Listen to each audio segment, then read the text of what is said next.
Hello বন্ধুরা, আজকের ভিডিওতে আমরা 2024 সালে রিলিজ হওয়া বেস্ট অ্যানিমে সোলো লেভেলিং এর ফার্স্ট এপিসোড এক্সপ্লেন করব। এপিসোডের শুরুতে আমাদের বলা হয় আজ থেকে 10 বছর আগে হঠাৎ করে পৃথিবীতে ম্যাজিক্যাল পোর্টালস ওপেন হওয়া শুরু হয়, আর এসব পোর্টালসকে ডানজেন বলা হয়। এই ডানজেনের মধ্য থেকে বিভিন্ন ধরনের মনস্টার্স আর ম্যাজিক্যাল বিস্ট বার হয়ে আসে, যার উপর সাধারণ মানুষের অস্ত্রের কোনো প্রভাব পড়ে না। শুধু এমন মানুষই তাদের সাথে যুদ্ধ করতে পারবে যাদের ম্যাজিক্যাল পাওয়ার্স আছে। এমন মানুষদেরকে হান্টার্স বলা হয়, আর এইসব হান্টার্সদের তাদের ম্যাজিক্যাল পাওয়ারের ভিত্তিতে বিভিন্ন র্যাঙ্কে ভাগ করা হয়। যেমন সব থেকে শক্তিশালী হান্টার্সদের এস র্যাঙ্ক হান্টার্স বলা হয়, তারপর A rank, B rank, C rank, D rank, আর সব থেকে নিম্ন বা দুর্বল হান্টার্সদের হচ্ছে ই র্যাঙ্ক। আর যদি কারো একবার ম্যাজিক্যাল পাওয়ার জাগ্রত হয়ে যায়, তাহলে সারা জীবন চেষ্টা করলেও সে তার ম্যাজিক্যাল পাওয়ার আর বাড়াতে পারবে না। আমাদের 3 বছর আগের একটা ফ্ল্যাশব্যাক দেখানো হয়, যেখানে একটা আইল্যান্ডে কিছু হান্টার্স পিঁপড়ার মতো দেখতে মনস্টার্সদের সাথে যুদ্ধ করছিল, কিন্তু এই হান্টার্স গুলা পিঁপড়াদের সাথে ফাইট করতে গিয়ে হিমশিম খেয়ে যাচ্ছিল, কেননা তারা লো র্যাঙ্কিং হান্টার্স ছিল। ঠিক তখনই যখন তাদের মধ্যে একজন মৃত্যুর মুখোমুখি, তখন সেখানে আরো 3 জন এস র্যাঙ্ক হান্টার্স চলে আসে, আর খুব সহজেই তারা এই পিঁপড়াদের হারিয়ে দেয়। তখন বায়াঙ্গো নামের একটি এস র্যাঙ্ক হান্টার তার হিলিং ম্যাজিক ইউজ করে লো র্যাঙ্কিং হান্টার্সদের ক্ষত সারিয়ে দেয়। তখনই সেখানে একটা সাদা রঙের পিঁপড়া চলে আসে, যাকে তারা পিঁপড়াগুলোর লিডার ভেবে নেয়, কেননা এই পিঁপড়াটি লাল পিঁপড়াগুলোর তুলনায় অনেক বেশি পাওয়ারফুল ছিল। কিন্তু তারা 2 এস র্যাঙ্ক হান্টার্স মিলে এই পিঁপড়াটিকেও খুব সহজে মেরে ফেলে। তখন সেখানে আরো অনেক সাদা রঙের পিঁপড়া আসতে থাকে, আর এস র্যাঙ্ক হান্টার্স তাদের সাথে যুদ্ধ করার জন্য প্রস্তুত হয়ে যায়। অন্যদিকে একটা শহরে পিঁপড়া আক্রমণ করা শুরু করে দিয়েছিল, আর তাদের থামানোর জন্য হান্টার্সদের দলও তৈরি ছিল। চই নামের একটা হান্টার তার ফায়ার ম্যাজিক দিয়ে পিঁপড়াগুলোর উপরে আক্রমণ করে, যার ফলে লাল পিঁপড়াগুলো তো মারা যায়, কিন্তু সাদা পিঁপড়াগুলোর কিছুই হয় না। তারপর বাকি হান্টাররা যুদ্ধে নেমে পড়ে। এরপর আমাদের বর্তমানের সময় দেখানো হয়, একটি কনস্ট্রাকশন সাইটের কাছাকাছি একটি ডানজেন বা পোর্টাল ওপেন হয়, যার ভেতরে থাকা মনস্টার্সদের মারার জন্য কিছু হান্টার্সদের ডাকা হয়, যাদের মধ্যে পার্ক নামের একটি হান্টার্স থাকে, যে হান্টার্সের কাজ ছেড়ে দিয়েছিল, কিন্তু তার স্ত্রী প্রেগনেন্ট ছিল, তাই সে আজকের মিশন এসেছে, কেননা হান্টার্স ডানজেন ক্লিয়ার করতে পারলে তাদের খুব ভালো ইনকাম হয়। তখনই সেখানে মেন ক্যারেক্টার চলে আসে, যার নাম সুং জিনইউ। সবাই জিনইউকে দেখে ভালো মন্দ জিজ্ঞাসা করে, আর তখন পার্ক জিজ্ঞাসা করে এই ছেলেটিকে, সে কি অনেক পাওয়ারফুল যে তাকে দেখে সবাই খুশি হচ্ছে? যেটা শুনে কিম নামের একটা হান্টার তাকে বলে বিষয়টা আসলে একদমই বিপরীত। জিনুকে দুনিয়ার সব থেকে দুর্বল হান্টার বলা হয়, সে তো একটা ই র্যাঙ্ক ডানজেনের মধ্যেও আহত হয়ে হসপিটালাইজ হয়ে গিয়েছিল। জিনিউ সব থেকে দুর্বল হান্টার, আর যখন তাকে এই মিশনে ডাকা হয়েছে, তখন এই মিশনটা অনেক সহজ হবে, আর এই জন্যই সবাই জিনিউকে দেখে অনেক খুশি হয়েছে। আর জিনিউ তাদের এসব কথা শুনে ফেলেছিল, কিন্তু সে নিজেও জানে যে তারা যা বলছে সবকিছু সত্যি। জিনিউর সাথে জুহি নামের একটা হান্টারের দেখা হয়, যার সাথে সে আগেও মিশনে গিয়েছিল। জুহি বি র্যাঙ্ক হিলার, আর সে জিনিউকে অনেক কেয়ার করত। জিনিউ তাকে বলে আগের ই র্যাঙ্ক মিশনে সে একাই খুবই গুরুতরভাবে আঘাত পেয়েছিল, আর তাদের টিমে কোনো হিলারও ছিল না, কেননা সে ছাড়া তাদের টিমের সবাই হাই র্যাঙ্কিং হান্টার্স ছিল, তাই তাদের হিলারের কোনো দরকারই ছিল না। যেটা শুনে জুহির অনেক খারাপ লাগে। তারপর ডানজেনের ভেতরে যাওয়ার সময় হয়ে যায়। সং নামের একজন হান্টার নিজেকে এই মিশনের ক্যাপ্টেন ঘোষণা করে, কারণ এখানে উপস্থিত সকল হান্টার্সদের মধ্যে তার র্যাঙ্কই সব থেকে হাই। এরপর তারা সবাই ডানজেন বা পোর্টালের মধ্যে ঢুকতে শুরু করে।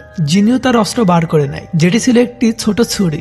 জিনিউ অনেক গরিব, তাই সে এর থেকে দামি অস্ত্র কিনতে পারে না। তারপর জিনু ও এই ডানজেনের ভিতরে ঢুকে যায়। অন্যদিকে আমাদের হান্টার্স অ্যাসোসিয়েশনের প্রেসিডেন্ট গো গান হেকে দেখানো হয়, যে গভর্নমেন্টের সাথে একটি মিটিং করে এসেছিল। গভর্নমেন্ট চাই ডানজেনের মধ্য থেকে পাওয়া ক্রিস্টাল যেন তাদেরকে দিয়ে দেওয়া হয়। আসলে মনস্টার্সদের মেরে ফেললে ওই মনস্টার্সদের কাছ থেকে কিছু ক্রিস্টাল পাওয়া যায়, যাদেরকে ম্যাজিক জেমস বলা হয়, আর হান্টার্সরা সেগুলো বিক্রি করে অর্থ উপার্জন করে। অন্যদিকে জিনু একটি গবলিনকে মেরে ফেলে, যার কাছ থেকে সে একটি ম্যাজিক ক্রিস্টাল পেয়ে যায়। তখন আরেকটি গবলিন তার উপরে অ্যাটাক করে দেয়। জিনু তাকে মারার চেষ্টা করে, কিন্তু তার ছুরি দুর্বল হওয়ার কারণে ভেঙে যায়। ঠিক তখনই গবলিনটি তার ছুরি জিনুর পেটে ঢুকিয়ে দেয়, কিন্তু তখনই পার্ক সেখানে চলে আসে, আর ওই গবলিনটিকে মেরে ফেলে। জিনুর শরীর থেকে অনেক রক্ত বার হয়ে যাচ্ছিল, আর জুহি তার পাশে এসে তাকে হিল করতে শুরু করে দেয়। জিনু দেখে যে অন্য হান্টার্সরা খুব সহজেই এই মনস্টার্সদের মেরে ফেলছে, আর হাই র্যাঙ্কের মনস্টার্সদের মারলে আরো দামি ক্রিস্টাল পাওয়া যায়, যেগুলো দিয়ে তারা আরো পাওয়ারফুল অস্ত্র বানাতে পারে, যেগুলো দিয়ে আরো পাওয়ারফুল মনস্টার্সদের মারা সম্ভব। যদিও ডানজেনে খুললে মানা ক্রিস্টাল পাওয়া যায়, কিন্তু সেগুলো ম্যাজিক ক্রিস্টালের মতো পাওয়ারফুল না। কিন্তু গভর্নমেন্ট এই ক্রিস্টালগুলোকে নতুন এনার্জির উৎস হিসেবে ব্যবহার করতে চায়, কারণ অন্য সব এনার্জির উৎস যেমন নিউক্লিয়ার পাওয়ার, সোলার পাওয়ার অথবা উইন্ড পাওয়ার থেকে অনেক নিরাপদ আর সস্তা।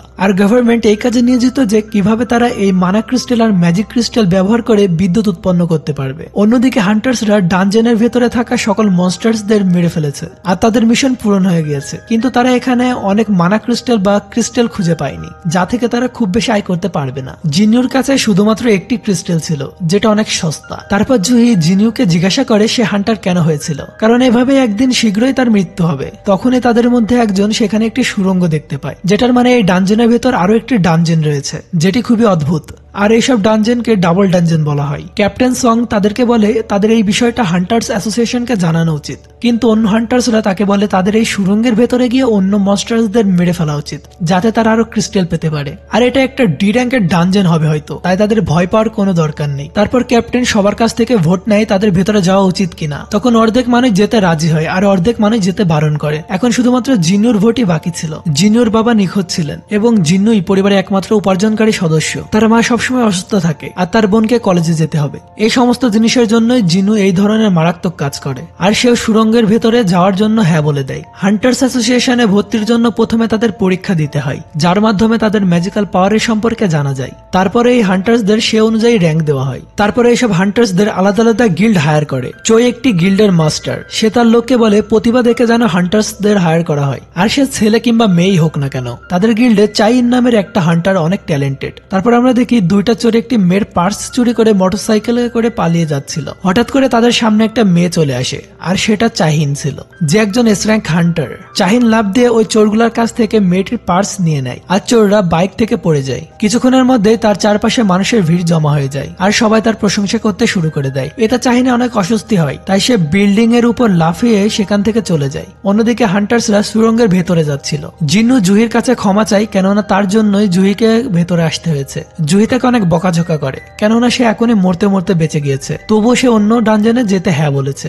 যদি টিমে কোনো হিলার না থাকে তাহলে জিনুর বাঁচা একদমই অসম্ভব। জিনু জুহির কাছে ক্ষমা চায়, তাই জুহি বলে সে ক্ষমা চাওয়ার জন্য তাকে ডিনার ডেটে নিয়ে যেতে পারে। যেটা শুনে জিনু কিছুটা লজ্জা পেয়ে যায়। সুরঙ্গের শেষের দিকে তারা একটা বড় দরজা দেখতে পায়, যেটা খুলে তারা ভেতরে যেতে শুরু করে। অন্যদিকে হান্টার্স অ্যাসোসিয়েশনের প্রেসিডেন্ট গো গান হে নতুন ভর্তি হওয়া হান্টার্সদের বলে 10 বছর পরেও তারা পোর্টাল সম্পর্কে কিছুই জানে না। কেউ জানে না ডানজনের ভেতরে কখন কি হয়ে যায়। আর হান্টার হওয়া খুবই ঝুঁকিপূর্ণ কাজ। যদিও তারা অনেক মিশন কমপ্লিট করে এক্সপার্ট হয়ে যায়, তবুও তাদের সবসময় সতর্ক থাকা উচিত। আর বেঁচে থাকার জন্য এটাই সব থেকে গুরুত্বপূর্ণ। অন্যদিকে দরজা খুলে সবাই ডাবল ডানজনের ভেতরে চলে আসে, যার ভেতরে অনেকগুলো স্ট্যাচু রাখা আছে। আর ডানজনের মাঝখানে একটা বড় স্ট্যাচু ছিল, আর স্ট্যাচুটা একটা বড় চেয়ারে বসানো ছিল। কিন্তু ডানজনের ভেতরে তারা কোনো মনস্টার খুঁজে পায় না। ডানজনের মাঝখানে একটা বড় ম্যাজিক সার্কেল বানানো ছিল, আর একটা স্ট্যাচুর হাতে থাকা একটা প্লেটে কিছু লেখা ছিল। ক্যাপ্টেন পড়ে যে এই জায়গাটার নাম কার্টেনন টেম্পল, আর তাতে 3টি কমান্ডমেন্ট বা রুলস লেখা ছিল। প্রথম রুল ছিল worship the God, second rule praise the God, third rule